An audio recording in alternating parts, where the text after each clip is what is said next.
let's talk a little Dbacks baseball. The rankings for the top trade candidates is out. ESPN.com did a story on the top guys.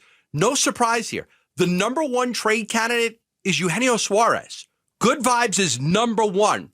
Stephen Kwan of the Indians, number two. Duran from the Red Sox, number three. Alcantara from Miami, number four. Seth Lugo from Kansas City, number five. So Gino is number one. Number 12, Zach Gallen. Number 13, Merrill Kelly. Number 14, Josh Naylor. So they've got three guys in the top 14 when it comes to trades. This is tough because I love the Diamondbacks. They're my favorite team here. I love the Diamondbacks. I love baseball. Baseball is my favorite sport. I had so much enjoyment a couple of years ago when they went to the World Series. So much enjoyment out of that run. Like, it was phenomenal. It was an incredible run to get to the World Series. Thoroughly enjoyed all of it. And I want that again. Like, I don't want to bypass that. But you know, realistically, buyer is seller now. I still lean sell. Part of the thing that makes it easy to sell is that all these guys are on expiring contracts. You're not trading somebody with 3 years left on a deal. I mean, you're not trading Ryan Nelson. You're not trading Brandon Pfaadt. You're not trading Corbin Carroll. You're trading guys whose contracts expire in 2 months. You can always go back and try to re-sign them if you want to, but they're going to be free agents. They're going to be free agents. There's nothing you could do. They're going to be free agents. So the top guys that we're talking about are all guys that may end up being rentals for somebody else, most likely. So it's a little bit different than trading a player that's got 2 or 3 years left on his deal.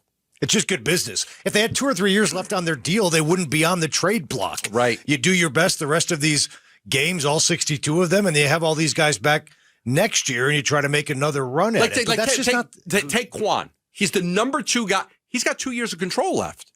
So Stephen Kwan from the Indians having a great year, All-Star the past 2 years, Gold Glove winner, all of that stuff.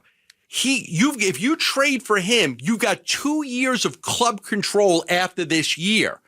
The Diamondbacks aren't trading somebody like that. They're trading guys that are going to be free agents.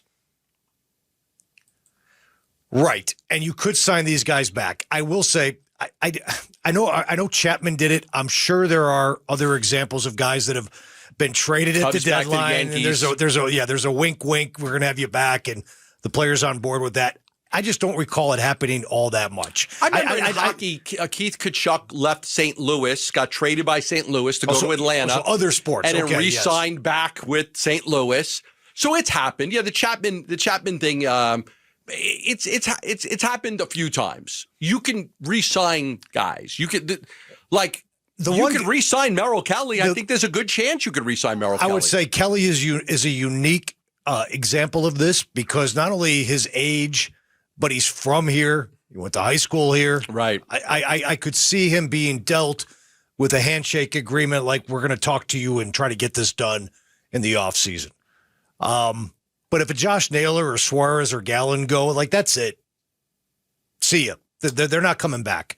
You're not getting Suarez back. You're not getting Suarez back. You're probably not getting Naylor back. And somebody's going to pay Gallen. I mean, unless he absolutely tanks these last 60-plus games, no matter where he is, you're probably not going to be able to afford him either. Which sucks, because Ken Kendrick over the last couple of years has spent a lot of money. He's proven that he will spend if he believes this player can help. He really has, this team win a World Series. But do you put that money in Gallen? Here's the problem with trading Kelly and Gallen. Steve Gilbert brought this up a while ago. Trading Gallen and Kelly is great in theory because you're going to double your haul, whatever that haul may be, because you're trading 2 really good starting pitchers. You do have to consider these final 62 games a little bit. And if you trade both of those guys, I mean, that, even though you're obviously waving the white flag, even if you trade Gallen, you trade them both. I mean, somebody's got to pitch. You'll find somebody. DeSclafani, like you'll figure it out. You're talking by the time the trade deadline comes, you've got 55 games left. So you don't think the rest of this season will be a consideration at all? If you decide to trade, I'll just start with Suarez. Sure. If you trade Suarez, you're waving the white flag. You can't argue. You can't make an argument to me that I'm going to trade Suarez but still try to win. You can't. So if you trade Suarez, you might as well just go all in and trade everybody else. And I know you're worried about like, oh, who's going to pitch these games? So I got Fott, I got Ryan Nelson, I got Erod, and I'll bring up a couple of guys from the minors to figure it out.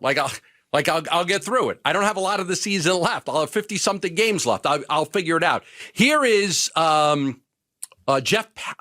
Do we have the cut on Jeff Passan? Jeff Passan? Sorry if I didn't. But he's got a belief that Geno is the top guy on the trade market. And here's what he said. We sure can, Kevin. And he's moving up to our trade deadline rankings #1 spot tomorrow because the guy has been unbelievable and will help whichever team does deal for him. And the belief at this point is that Eugenio Suarez is going to move. The Diamondbacks have Jordan Lawler ready at AAA to take over. And whether it is the New York Yankees, the Chicago Cubs, the Detroit Tigers, the Milwaukee Brewers, the New York Mets, whoever it may be, they are going to get one of the best power hitters in baseball already with 35 home runs this season. Absolutely incredible. There was a WFAN in New York, Ricky Ricardo. There's a proposal on the table, 5 Yankee prospects for Merrill Kelly, Suarez, and Jalen Beeks. I will check on this.